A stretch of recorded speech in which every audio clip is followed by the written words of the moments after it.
আসসালামু আলাইকুম এভরিওয়ান, কেমন আছেন আপনারা? সেদিন ঘুরতে বেরিয়ে পড়েছিলাম পর্তুগাল লিসবনের গাসার ওই সাইডটা দিয়ে।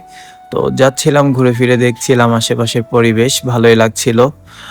প্রচুর রোদ ছিল, তারপরেও ভালোই লাগছিল। আশেপাশের পরিবেশগুলো দেখতে অনেক সুন্দর। সেই সাথে পর্তুগাল তো সবসময় বিউটি, বিউটি অফ সিটি বলা হয়। তো পর্তুগালের সবকিছুই ভালো লাগে।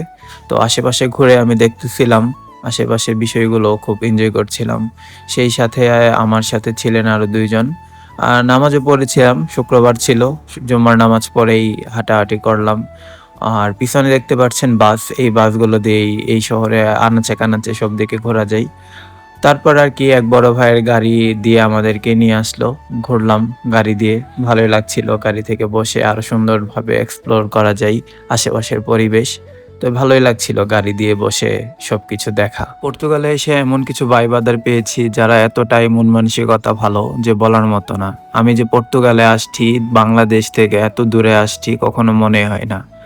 তারা এতটাই সাপোর্টিং, তারা এতটাই ভালোবাসা দিয়েছে, তাদের ঋণ এবং কি তাদের ভালোবাসা কোনোদিনও ভুলতে পারবো না। তাদের প্রতি অনেক অনেক অনেক বেশি কৃতজ্ঞতা, তাদের প্রতি অনেক অনেক ভালোবাসা। তো এই আর কি, আশেপাশের পরিবেশ দেখছিলাম। পর্তুগালের এই বিল্ডিংগুলো, পুরোনো বিল্ডিংগুলো অনেক সুন্দর। তো যারা এখনো আসেন নাই, আসবেন, আসলে দেখতে পারবেন।